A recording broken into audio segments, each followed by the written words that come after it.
Clase de divertículos esofágicos. Vamos a comenzar definiendo exactamente qué es un divertículo esofágico. Y un divertículo esofágico es una protrusión de la mucosa esofágica, ¿cierto?, a través de una de las capas musculares del órgano. Según la ubicación, si estos son del tercio superior, medio e inferior, la etiología es distinta.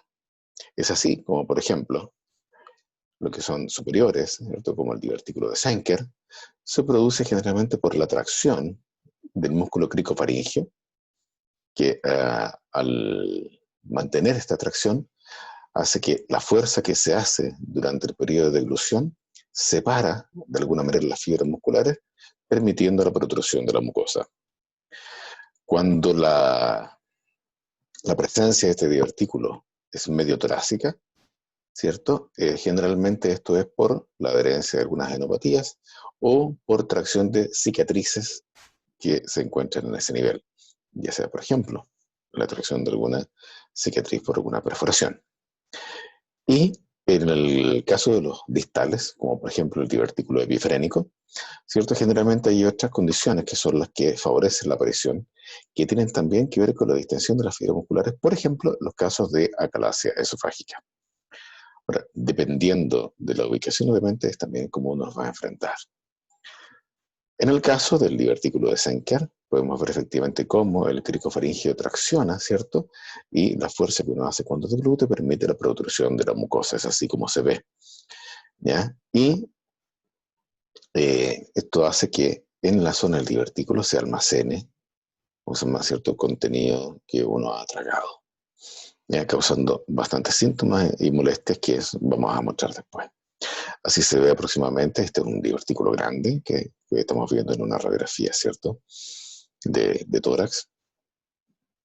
Pero a veces obviamente no son de ese tamaño, sino que son bastante más pequeños. El divertículo torácico medio, ¿cierto?, como lo podemos ver aquí, exactamente una sección media en el tercio medio esofágico, ¿cierto?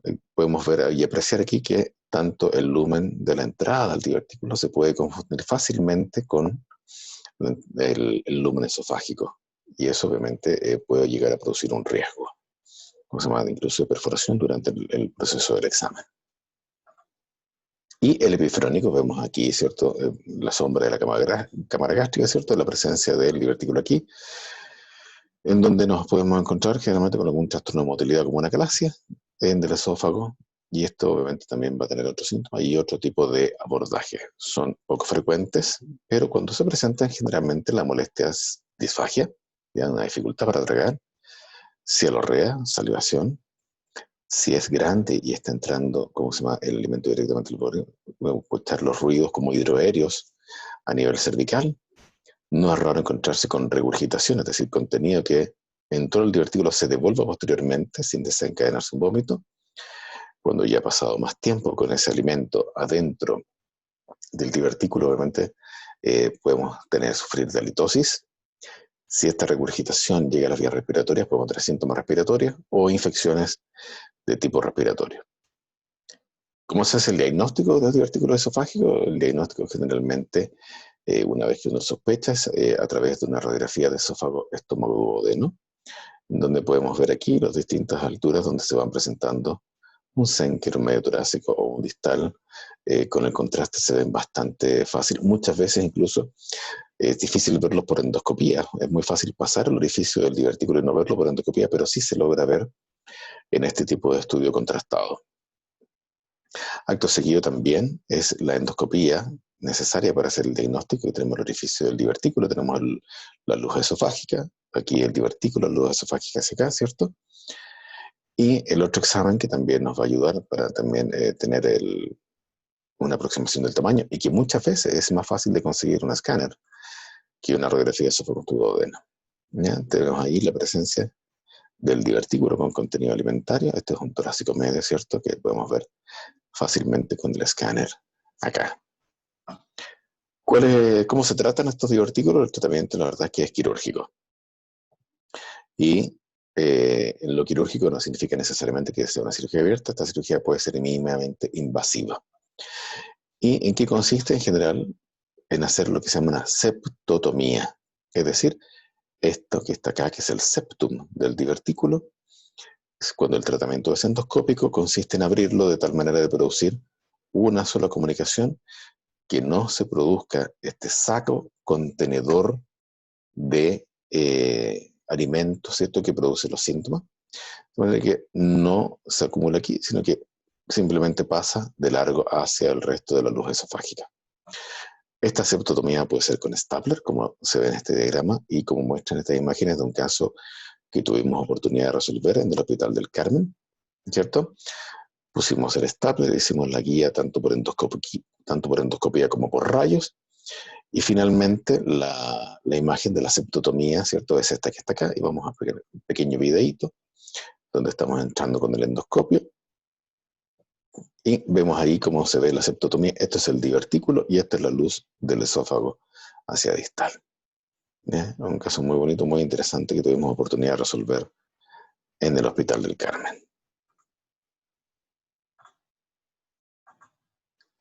Cuando no se puede hacer endoscópico mediante ninguna técnica, porque la misma septotomía no solamente puede hacerse con stapler, se puede hacer con electrofulguración o incluso con argón láser, la aproximación es con cirugía.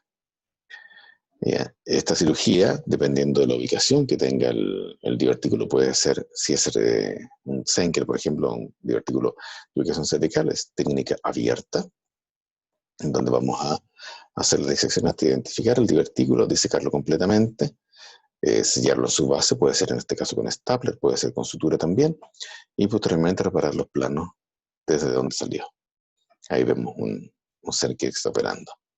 Y en el caso de los toracomedios, pudiera ser necesario hacer una toracotomía, puede ser por toracoscopía, y en los casos de los epifrénicos o los que son más distales, el abordaje se hace vía laparoscópica, una buena disección de los pilares del diafragma, ¿cierto? Donde disecamos todo el tercio distal del esófago, vemos el divertículo y con un stapler también hacemos la resección de este. Eso es, ¿cómo se llama? Lo que podemos hablar, como se llama someramente, de divertículo esofágico. Es una patología de baja frecuencia, benigna, que tiene sintomatología que altera y afecta la calidad de vida de los pacientes. Y en general, los tratamientos quirúrgicos de todo tipo son de buenos resultados. La posibilidad de éxito son generalmente del 80 al 90%, con una posibilidad de recidiva del quiste que no va más allá del 5 al 10%. ¿Ya? Ese es uno de los bebés que tuvo mi, ¿cómo se llama? Reina Leia, mi princesa Leia, mi Golden. Este tiene aquí 5 días de recién nacido. Muchas gracias.